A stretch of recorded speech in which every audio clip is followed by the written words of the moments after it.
प्राचीन काल में एक बहुत ही धनवान व्यक्ति रहता था। उसके 2 पुत्र थे। उसका बड़ा बेटा बहुत ही तेजस्वी था। दोनों भाई धीरे धीरे बड़े होने लगे। कुछ दिनों बाद उनके माता पिता का देहांत हो गया। माता पिता के मरते ही दोनों भाइयों में वैराग्य उत्पन्न हो गया। दोनों भाई ने घर गृहस्थी का परित्याग कर दिया। इसी प्रविज्ञा के अनुसार प्रशिक्षक होकर गंगा तट पर प्रण कुटिया बनाकर रहने लगे। दोनों की कुटिया अलग अलग थी। बड़े भाई की कुटिया गंगा के ऊपर की तरफ और छोटे भाई की कुटिया नीचे की तरफ। दोनों की कुटिया के बीच में काफी फासला था। उन्हीं दिनों गंगा में मणिकंठ नाम का एक नागों का राजा रहता था। वह अपने भवन से निकलकर ब्रह्मचारी का रूप बनाकर आसपास के क्षेत्रों में घुमा करता था। वह रोज निकलता और घूम फिर कर वापस अपने महल में लौट जाता। एक दिन वह छोटे तपस्वी की कुटिया पर आया और उन्हें प्रणाम किया। तपस्वी ने उन्हें आदर के साथ ब्रह्मचारी समझकर कुटिया के अंदर बिठाया। दोनों ने एक दूसरे का हाल चाल पूछा, आपस में वार्तालाप की और कुछ देर बाद नागराज वहां से विदा लेकर चला गया। दूसरे दिन फिर आया, थोड़ी देर वार्तालाप किया और फिर चला गया। इस प्रकार दोनों में प्रगाढ़ता बढ़ती गई और वह रोज रोज उसके पास आने लगा और अब एक दूसरे के अच्छे मित्र बन चुके थे। इसलिए अब नागराज जाते समय निर्भयता पूर्वक अपने फण निकालकर उसे लिपट जाता और फण उसके ऊपर छत्र की तरह लहरा देता। इस प्रकार वह अपने इसे चाहने का इजहार करता। तपस्वी को इसके इस रूप से डर लगने लगा। डर के मारे वह खाना पीना भी ढंग से नहीं कर पा रहा था। वह बहुत ही दुर्बल होने लगा। दुर्बलता के कारण उसका शरीर काला पड़ने लगा। उसका चेहरा एकदम क्रूप हो गया था।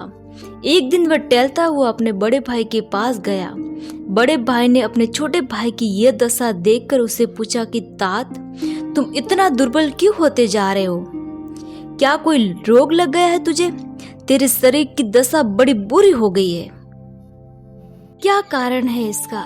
तब छोटे भाई ने बताया, तात, मेरे पास नागराज ने रोज तपस्वी के रूप में आना शुरू कर दिया। वार्तालाप होने लगी, विश्वास बढ़ता गया। अब वे रोज आने लगा और जाते समय अपने असली रूप में आकर मेरे शरीर से लिपट जाता है एवं फन को मेरे सिर पर लहराने लगता है। मेरा अनिष्ट तो कुछ नहीं करता, किंतु उसके भय से मेरा खाना पीना हराम हो गया है। मैं उसके डर से सूखता जा रहा हूँ। अपने छोटे भाई की यह बात सुनकर बड़े भाई ने पूछा, क्या उसका आना तुम्हें अच्छा लगता है? छोटे ने कहा, नहीं। बड़े ने पूछा, जब तुम्हारे पास आता है तब वो कौन से गहने पहन कर रखता है? छोटे ने कहा, मणिरत्न। ये सुनकर बड़े भाई ने छोटे भाई के कंधे पर हाथ रखते हुए कहा, मांगना सबको बुरा लगता है। अगली बार नागराज तुम्हारे पास आए तब तुम उन्हें बैठने से पहले ही कहना, कृपया आप अपनी ये मणि मुझे दे दे। ये सुनते ही वह तुरंत लौट जाएगा। दूसरे दिन जैसे वह दरवाजे पर आए उससे फिर मणि मांगना। तीसरे दिन जैसे वह जल से बाहर निकले उससे मणि मांगना। वह मांगने से तंग आकर तेरे पास आना बंद कर देगा। जो आज्ञा। ये कहकर छोटे भाई ने बड़े भाई का अभिवादन किया तथा अपनी कुटिया में वापस लौट गया। अगले दिन जैसे ही नागराज उसके पास आया, तपस्वी ने कहा, तात, आप पहले अपना मणिरत्न मुझे दे दे। ये सुनते ही नागराज वापस लौट गया, कुटिया में बैठा ही नहीं। अगले दिन जैसे ही नागराज द्वार पर आया, तपस्वी पूर्ण बोला, तात, कल आप सुनते ही लौट गए थे, आज तो मणिरत्न मुझे दे दीजिए।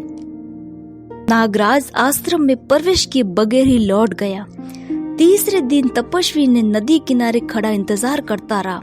जैसे ही नागराज जल से निकलने के लिए सिर बाहर निकाला, तपस्वी ने कहा, तात, आज तीसरा दिन है। मैं 3 दिनों से आपके मणिरत्न मांग रहा हूँ, आज तो दे दीजिए। नागराज पानी में खड़े खड़े बोला, तात, इस मणिरत्न के प्रभाव से ही मुझे बहुत सारी सुख सुविधाएं की प्राप्ति होती है। तुमने ये याचना करने की हद कर दी।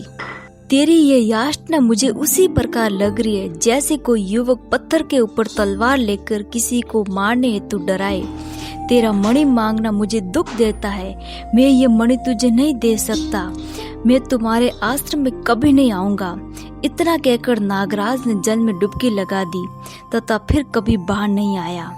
एक दिन अपने छोटे भाई का हाल साल पूछने दृष्ट तपस्वी अपने छोटे भाई की कुटिया में आया। अपने छोटे भाई को स्वस्थ देखकर उसे बड़ी प्रसन्नता हुई। उसने कहा, तात, तुमने देखा, किसी से भी उसकी प्रिय चीज मांगने पर उसे भी मांगने के प्रति दृश्य होता है।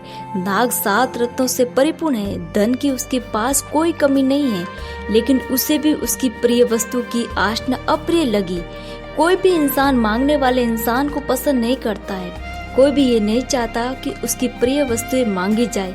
इसलिए मन चाहे और बुरे लोगों से छुटकारा पाने का सबसे अच्छा तरीका यही है कि उन लोगों से उनकी प्रिय वस्तु मांगना शुरू कर दो और वो आपसे धीरे धीरे खुद दूरी बनाना शुरू कर देंगे।